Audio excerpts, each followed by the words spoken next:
श्री बालाजी, जिन्हें दक्षिण भारत में श्री वेंकटेश्वर या श्रीनिवास कहा जाता है, भगवान विष्णु के एक दिव्य रूप हैं। नमस्कार दोस्तों, स्वागत है आपका हिंदू कथा इस YouTube चैनल पे।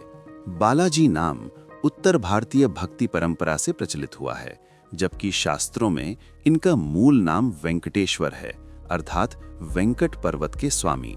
आज भारत के सबसे प्रसिद्ध तीर्थ स्थलों में से एक तिरुमाला तिरुपति मंदिर इन्हीं की पवित्र उपस्थिति का केंद्र है।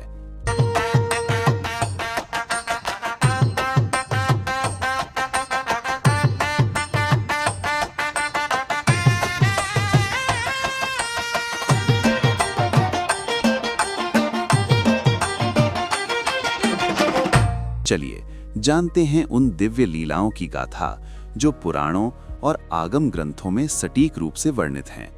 एक बार देवताओं और असुरों के बीच श्रेष्ठता को लेकर विवाद हुआ। निर्णय के लिए ऋषि भृगु को भेजा गया। ऋषि पहले ब्रह्मा जी के पास गए, फिर शिव जी के पास और अंत में वैकुंठ धाम में भगवान विष्णु के पास पहुंचे। उस समय भगवान ध्यान मग्न थे।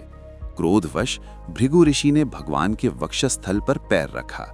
भगवान विष्णु ने न केवल क्रोध नहीं किया, बल्कि ऋषि के चरणों की धूलि से अपने वक्ष को पवित्र माना और उनका आदर किया। इस पर भृगु ऋषि को भगवान की श्रेष्ठता का पूर्ण ज्ञान हो गया, किंतु इस घटना से देवी लक्ष्मी अपमानित महसूस करने लगी।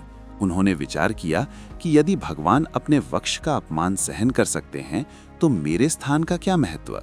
क्रोध में देवी लक्ष्मी ने वैकुंठ छोड़ दिया और तपस्या करने के लिए पृथ्वी पर चली गईं। जब भगवान विष्णु ने देखा कि लक्ष्मी वहां नहीं है, तो वे भी अपने प्रेम और धर्म की रक्षा के लिए पृथ्वी पर श्रीनिवास के रूप में अवतरित हुए। इसी घटना के बाद भगवान के वक्ष पर श्रीवत्स चिन्ह और लक्ष्मी जी के पृथ्वी पर आने की लीला का आरंभ हुआ। भगवान श्रीनिवास पृथ्वी पर आए और एक दिव्य बालक के रूप में प्रकट हुए। उसी समय तमिलनाडु के एक धर्मात्मा राजा आकाश राजा और उनकी पत्नी धरणी ने संतान थे। दोनों ने पुत्र लाभ और धर्म की स्थापना के लिए कठोर तपस्या की। भगवान उनकी भक्ति से प्रसन्न हुए और उन्हें आशीर्वाद दिया। राजा के राजमहल के बगीचे में एक दिव्य कमल का फूल खिला, जिसमें से एक अलौकिक सुंदरी बालिका प्रकट हुई। राजा दंपत्ति ने उन्हें अपना पुत्री माना और नाम रखा पद्मावती।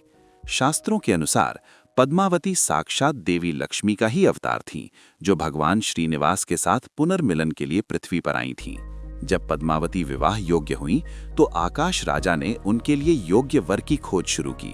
ब्रह्मा जी ने स्वयं मध्यस्थता की और घोषित किया कि इस लोक में केवल श्रीनिवास ही पद्मावती के योग्य हैं। विवाह की तैयारियां दिव्य रूप से हुईं। विश्वकर्मा ने मंडप का निर्माण किया, कुबेर ने धन रत्न दिए, वरुण ने जल कलश भेंट किए और इंद्र ने दिव्य आभूषण प्रदान किए। विधि विधान से ब्रह्मा जी ने पुरोहित बनकर विवाह संपन्न कराया। ये विवाह केवल दो व्यक्तियों का नहीं, बल्कि धर्म, भक्ति और कृपा का संगम था। विवाह के बाद भगवान श्रीनिवास ने आकाश राजा की प्रार्थना पर वरदान दिया कि वे सदैव तिरुमाला की पर्वत श्रृंखला में निवास करेंगे और कलयुग के भक्तों को सहज मोक्ष प्रदान करेंगे। विवाह के उपरांत भगवान श्रीनिवास देवी पद्मावती और देवी भूदेवी के साथ वेंकटाचल पर्वत अर्थात वर्तमान तिरुमाला पर विराजमान हुए। शास्त्रों में उल्लेख है कि कलयुग में मनुष्य की आयु छोटी, पाप अधिक और साधना कठिन हो जाएगी। ऐसी स्थिति में भगवान ने प्रतिज्ञा की कि वे इस पर्वत पर स्थायी रूप से निवास करेंगे और जो भी श्रद्धा से उनके दर्शन करेगा उसे मोक्ष मिलेगा। इसी कारण तिरुमाला को कलयुग वैकुंठ कहा जाता है। भगवान ने आदेश दिया कि यहाँ नित्य पूजा, अभिषेक, अन्नदान और भजन कीर्तन का आयोजन हो, ताकि भक्तों के सभी कष्ट हर लिए जाएं। यही वो दिव्य संकल्प है जिसके कारण आज भी लाखों श्रद्धालु गोविंदा का जाप करते हुए पर्वत चढ़ते हैं। तिरुमाला मंदिर की मूर्ति स्वयंभू है, अर्थात मानव निर्मित नहीं, बल्कि स्वतः प्रकट दिव्य रूप है। पुराणों और स्थल महात्म्य में वर्णन है कि भगवान ने स्वयं इस पर्वत को अपना आवास चुना और कालांतर में विभिन्न धर्मनिरपेक्ष राजवंशों पल्लव, चोल, विजयनगर आदि ने मंदिर का विस्तार व संरक्षण किया, परंतु गर्भगृह की मूल मूर्ति और आगम विधि वैदिक परंपरा के अनुसार ही सनातन काल से चली आ रही है। यहाँ की नित्य पूजा, सुप्रभातम, तोमाल सेवा, अन्न प्रसादम और ब्रह्मोत्सव सभी शास्त्रोक्त आगम ग्रंथों पर आधारित हैं। बालाजी नाम उत्तर भारत में भक्ति आंदोलन के दौरान लोकप्रिय हुआ है, परंतु दक्षिण और शास्त्रों में इन्हें सदैव श्री वेंकटेश्वर या श्रीनिवास ही कहा गया है।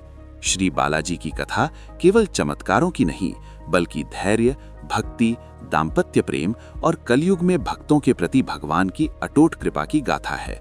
वे स्वयं कहते हैं कि यहाँ आने वाला प्रत्येक भक्त मेरा पुत्र है, उसकी रक्षा मेरा धर्म है। यदि अगर आपको ये कथा पसंद आई तो हिंदू कथा इस YouTube चैनल को सब्सक्राइब करें और लाइक करें।